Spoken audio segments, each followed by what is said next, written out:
खींच इधर। अमित अरोड़ा आपके जो आरोप है, आपके जो आरोप। नमस्कार, नवभारत टाइम्स ऑनलाइन पर आप सभी का स्वागत है। आपके साथ मैं हूं विनय त्रिपाठी। ईडी के रडार में संजय सिंह फंस चुके हैं। उनको दिल्ली शराब घोटाले मामले में रिमांड में लेकर पूछताछ हो रही है। उनके साथ दो अन्य सहयोगी भी हैं जो उनके काफी करीबी बताए जा रहे हैं। उनको भी ईडी ने सम्मन भेजा है। तीनों को साथ बैठाकर पूछताछ की जा रही है कि आखिरकार जो पैसों का लेन देन हुआ वो किस तरह का हुआ। दरअसल खबर ये नहीं है, खबर ये भी है कि अब इंडिया गठबंधन आगे क्या करने जा रहा है, क्योंकि इंडिया गठबंधन में शामिल 8 पार्टियां जो हैं वो ईडी के रडार में हैं। इसके दूसरी तरफ अगर देखा जाए तो तमाम विपक्षी दल सरकार पर यह आरोप लगा रहे हैं कि ये एजेंसी उनके इशारों पर काम कर रही है। दरअसल आपने अक्सर देखा होगा, सीबीआई हो चाहे ईडी हो, इनकम टैक्स हो, इन सब पर आरोप लगता है कि जिसकी सरकार होती है ये उसी के इशारे पर काम करती हैं। इस वक्त इंडिया गठबंधन जो कि 2024 में अगर गठबंधन में सीटें तय हो जाती हैं तो ये अब तक का सबसे बड़ा गठबंधन होगा जो कि एनडीए यानी कि बीजेपी के खिलाफ चुनाव लड़ेगा। अब इस गठबंधन की 8 ऐसी पार्टियां हैं जो कि ईडी के रडार में हैं, जिसमें से 5 ऐसे नेता हैं जो कि अपनी अपनी पार्टियों के बिल्कुल दूसरे नंबर के नेता माने जाते हैं। मैं शुरुआत करता हूं अभिषेक बनर्जी जो कि टीएमसी के महासचिव हैं। इस समय वो पार्टी में कद्दावर स्थिति में है और अध्यक्ष के बाद सबसे महत्वपूर्ण और पावरफुल अगर कोई पद होता है तो वो महासचिव का होता है। तो अभिषेक बनर्जी के ऊपर भी ईडी जांच कर रही है, उनसे भी पूछताछ कर रही है, वो भी ईडी के रडार में है। इस सब चीजों से दिक्कत कहाँ आने वाली है, ईडी अगर चुनाव के दौरान या चुनाव के एंड पहले किसी को भी इन्वेस्टिगेट कर रही है, पूछताछ कर रही है, तो इससे आपको एक मानसिक परेशानी, दूसरी चीज है कि आपके तय कार्यक्रमों में भी उलझन परेशानी आएगी, जिससे कि आप फुल फेज होकर इलेक्शन में नहीं, आप बिल्कुल स्पष्ट माइंड के साथ में इलेक्शन लड़ने में आपको परेशानी होगी। दूसरा नंबर आ रहा है हेमंत सोरेन का जो कि झारखंड के सीएम हैं। उनके ऊपर भी आरोप है और ईडी उनको भी रडार में लिए हुई। हालांकि ईडी ने कई बार उनको सम्मन भेजा, इसके बावजूद वो सीएम उनके सामने हाजिर नहीं हुए। इसके बजाय हेमंत सोरेन ने ये उल्टा उनको, ईडी को कानूनी धमकी देने का भी यहां पर धमकी दी है। ये दूसरे नंबर के नेता है जो कि ये भी इंडिया गठबंधन में शामिल है, और लेकिन ईडी के सामने इनकी भी जांच है और आगे क्या होता है ये देखने लायक है। इसके अलावा संजय राउत, ये भी ईडी के रडार में ही, ईडी इनको एक बार गिरफ्तार कर चुकी है। आपने वो तस्वीरें देखी होंगी जब संजय राउत अपनी मां से मिलकर उनके पैर छूने के बाद में अपनी गिरफ्तारी दी थी। फिलहाल वो जमानत पे रिहा है, लेकिन ईडी के रडार में वो भी हैं। और संजय राउत के ऊपर मैं आपको बता दूं मनी लॉन्ड्रिंग का मामला चल रहा है। मनी लॉन्ड्रिंग मामले में संजय राउत से लगातार ईडी पूछताछ करती जा रही है। इसके अलावा विपक्ष के तमाम नेता वो सरकार पर आरोप लगा रहे हैं कि उस सरकार जो है राजनीतिक मंशा के चलते ऐसे ये ईडी को जानबूझकर हमें विपक्षी पार्टियों के नेताओं को निशाना बना रही है। प्रियंका गांधी ने एक रैली के दौरान ये कहा कि वहां पर मध्य प्रदेश में 250 से ज्यादा बड़े घोटाले हुए, लेकिन जहां पे बीजेपी शासित राज्य है ईडी वहां पर कार्रवाई नहीं कर रही। हालांकि 2014 से पहले भी सीबीआई और ईडी जैसी जो स्वच्छ ये संस्थाएं हैं इनके ऊपर में ये आरोप लगते रहे।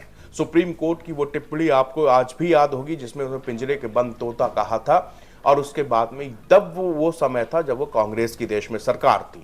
लेकिन इस वक्त जिस तरह से ईडी हर तरफ छापेमारी कर रही है और तमाम नेता, बड़े नेताओं को गिरफ्तार, अरेस्ट कर रही है, उसके बाद में ये राजनीतिक सुगबुगाहट है और राजनेता तमाम जो है केंद्र सरकार के ऊपर आरोप लगा रहे हैं। राहुल गांधी, कांग्रेस के बड़े नेता सोनिया गांधी, राहुल गांधी और अध्यक्ष खुद मल्लिकार्जुन खड़गे, ये भी ईडी के रडार में है। आखिरी बार 2022 में इन लोगों से पूछताछ हुई थी और ईडी इनको भी सम्मन भेज सकती है, या अगर मामले में आगे जांच करनी हो तो वो ईडी इनको बुला सकती है, कभी भी इनसे पूछताछ कर सकती है। यानी कि ये तीनों लीडर भी ईडी के रडार में हैं। अब दिल्ली का जो शराब घोटाला है जिसमें मनीष सिसोदिया ऑलरेडी पहले से जेल में है, संजय सिंह को 2 दिन पहले गिरफ्तार किया गया, आपसे राज्यसभा सांसद है वो, उनके ऊपर आरोप है कि उन्होंने अपने घर पे पैसों का लेन देन किया, उनके ऊपर 1 करोड़ रुपए लेने का आरोप है। इसके अलावा मनीष सिसोदिया के ऊपर जो आरोप है वो भी ये है कि उन्होंने 80 लाख रुपए जो रकम थी वो पार्टी फंड में जमा कराई। इन मनीष सिसोदिया फिलहाल जेल में है। संजय सिंह को अभी रिमांड पे लिया गया है, उनसे पूछताछ जारी है। इसके बाद इसी दिल्ली लीकर पॉलिसी या दिल्ली शराब घोटाले में तीसरा नाम है राघव चड्ढा का भी नाम है। राघव चड्ढा को भी ईडी कभी भी रडार पे ले सकती है, उनको सम्मन भिजवाया जा सकता है और उनसे भी पूछताछ यहां पर ईडी कर सकती है। तेजस्वी यादव, ये बड़ा नाम, और इनको भी लैंड फॉर जॉब मामले में ईडी इनसे पूछताछ कर रही है। पिछले दिनों इसमें ईडी ने इनसे पूछताछ की थी और उसके बाद में अब तेजस्वी यादव इन्हीं के ईडी के रडार पे लगातार है। अगर इनसे चुनाव के दौरान भी यह, अब इस बार देखिए 2023 में भी 5 राज्यों में चुनाव होने वाले हैं। उन 5 राज्यों को सेमीफाइनल के तौर पर देखिए, सबसे अहम है मध्य प्रदेश और राजस्थान और छत्तीसगढ़ में जो चुनाव होने वाले हैं, बीजेपी की नज़र उस पर है। उसी तरह अगर इस मौके पर इन जो बड़े नेता हैं, अगर इनके ऊपर ईडी का शिकंजा कसता है तो कहीं ना कहीं ये बड़ा विपक्षी पार्टियों के लिए एक दुखद होगा, क्योंकि वो लोग फुल फ्रेज होके फिर पार्टी का चुनाव प्रचार नहीं कर पाएंगे या फिर उनको तमाम दिक्कतों का सामना करना पड़ सकता है।